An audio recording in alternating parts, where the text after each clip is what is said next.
अस्सलामुअलैकुम दोस्तों, welcome to our YouTube channel BBC knowledge. दुनिया के 5 सबसे अजीबोगरीब मुकदमे। Number 5, Christopher Roller. दुनिया में खुद को खुदा कहने वाले बहुत से लोग आपको मिल जाएंगे, मगर जो ऐसा दावा करता है उसे बाद में बहुत जिल्लत और रुसवाई का सामना करना पड़ता है। मगर अमेरिका जैसे तरक्की याफ्ता मुल्क में ऐसी बात सामने आए तो ये हैरान कर देने वाली बात होगी। बात दरअसल ये है कि क्रिस्टोफर रोलर नामी इस शख्स ने 2 जादूगरों पर एक मुकदमा दर्ज करवाया। रोलर का कहना है कि ये दोनों जादूगर जिस ताकत से जादू लोगों को दिखा रहे हैं वो ताकत खुदा की ताकत है, जो कि मैं खुद हूँ, और ये जादू और ताकत मेरी चुराई हुई है। क्योंकि मैं एक खुदा हूँ इसलिए मेरी इजाज़त के बगैर उन्होंने मेरे इस जादू का इस्तेमाल किया, इसलिए ये जादू से जितना भी पैसा कमाएं इसमें से बहुत बड़ा हिस्सा मुझे मिलना चाहिए। ऐसा मुकदमा रोलर ने इन दोनों पर दर्ज किया, और अगर ये ऐसा नहीं कर सकते तो इस जादू का राज मुझे भी बताया जाए। दुनिया में इस मुकदमे को बहुत ही अजीबोगरीब नज़र से देखा गया। Number 4, Terrence Dixon. अगर आपके घर में कोई चोर आ जाए तो आप क्या करेंगे? या तो आप उसे पकड़कर पुलिस के हवाले कर देंगे, या जब तक पुलिस ना आ जाए आप उसे एक कमरे में बंद करके रखेंगे। ये मामला भी कुछ ऐसा ही है, जिसे सुनकर आपको वो कहावत याद आ जाएगी कि चोर उल्टा कोतवाल को डांटे। डिक्सन नामी ये शख्स चोरी करने के लिए एक घर में गया था। इसने प्लान बनाया कि चोरी करने के बाद वो घर में मौजूद गैराज के दरवाजे से बाहर निकल जाएगा। लूट मार करने के बाद जब वो गैराज में आया तो बाहर निकलने की कोशिश की, मगर उसके पास जो भी औजार थे वो इस गैराज का दरवाज़ा तोड़ने में नाकाम रहे। जी तोड़ कोशिश करने के बाद भी वो गैराज का दरवाज़ा ना खोल पाया, इसलिए उसने सोचा कि वो जिस रास्ते से गैराज में आया है उसी रास्ते से वो घर से बाहर चला जाएगा। मगर अफसोस कि वो दरवाज़ा भी लॉक हो चुका था और उसे तोड़ने में भी वो नाकाम रहा। इस वजह से वो गैराज में बंद होकर रह गया। 8 दिन डिक्सन नामी ये शख्स इस गैराज में रहा और इस दौरान इसको कुत्ते के खाने और पेप्सी पर ही गुजारा करना पड़ा। इस गैराज से निकलने के बाद डिक्सन ने घर के मालिक के खिलाफ एक मुकदमा दर्ज करवाया और जो उसके साथ जुल्म हुआ था वो भी बताया, और शिकायत की कि इस शख्स ने गैराज में कुछ भी खाने पीने के लिए ना रखा था। अब ये तो हद है यार। और असली हद तब हुई जब डिक्सन के हद में ये मुकदमा देते हुए घर के मालिक को $5 लाख का जुर्माना देना पड़ा। अब इस मुकदमे को क्या कहना चाहिए ये आप ही सोचें। Number 3, Jodie berry.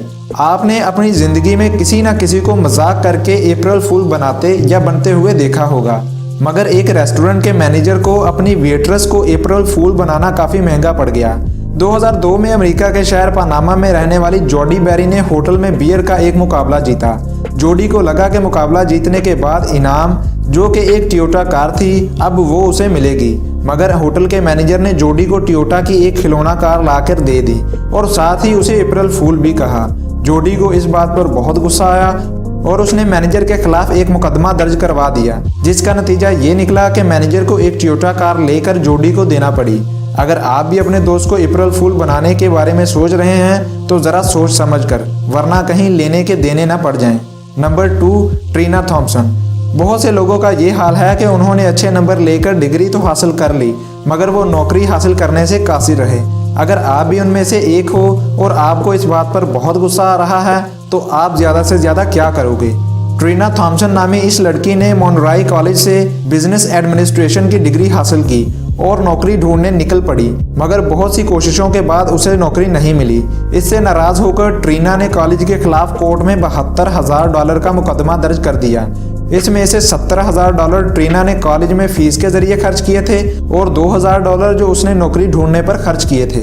इस मुकदमे को कोर्ट ने सुनने के लिए डेट मुकर्रर कर दी थी और उसका नतीजा ये निकला कि कॉलेज को ट्रीना को $2,000 का जुर्माना देना पड़ा, जो उसने नौकरी ढूंढने पर खर्च किए थे, और कोर्ट के कहने पर कॉलेज ने उसे एक अच्छी नौकरी भी दिलवाई। नंबर 1, जियान फिग। आप में से बहुत से लोगों को ये लगता होगा कि अगर कोई आदमी अपनी बीवी को तलाक दे और ये वजह बताए कि इसके बच्चे बहुत बदसूरत पैदा हो रहे हैं तो ये मुमकिन ना होगा, मगर जियान फिंग नामी इस शख्स ने ऐसा ही किया। इसने पहले तो अपनी बीवी को तलाक दी और ये वजह बताई कि उसके बच्चे बहुत बदसूरत पैदा हो रहे हैं, और इसके बाद उसने अपनी बीवी के खिलाफ कोर्ट में मुकदमा भी दर्ज कर दिया, ये कहकर कि मेरी बीवी के किसी और के साथ नाजायज़ ताल्लुकात हैं जिसकी वजह से बच्चे बदसूरत पैदा हो रहे हैं। जियान सोचता था कि मेरे ज़रिए पैदा होने वाला बच्चा इतना तो बदसूरत नहीं हो सकता, मगर जांच पड़ताल की गई तो बेहद हैरान कर देने वाली बात सामने आई, जो ये थी कि जियान की बीवी ने खूबसूरत दिखने के लिए प्लास्टिक सर्जरी करवाई थी, जिस पर उसने 50 लाख खर्च किए थे। और यही वजह थी कि इससे पैदा हुआ बच्चा बदसूरत लग रहा था, क्योंकि वो प्लास्टिक सर्जरी से पहले बदसूरत ही दिखती थी। ये बात सामने आने के बाद कोर्ट ने जियान की बीवी को 60 लाख रुपए जियान को जुर्माना देने को कहा। तो दोस्तों, ये थी आज की वीडियो। इन मुकदमों में से आपको सबसे अजीबोगरीब मुकदमा कौन सा लगा, कमेंट सेक्शन में हमें ज़रूर बताइएगा। और इसके अलावा इस वीडियो को लाइक कीजिएगा, शेयर कीजिएगा, हमारे यूट्यूब चैनल BBC नॉलेज को सब्सक्राइब करना ना भूलिएगा। मिलते हैं अगली वीडियो में, तब तक के लिए मुझे इजाज़त दीजिए। अल्लाह हाफिज़।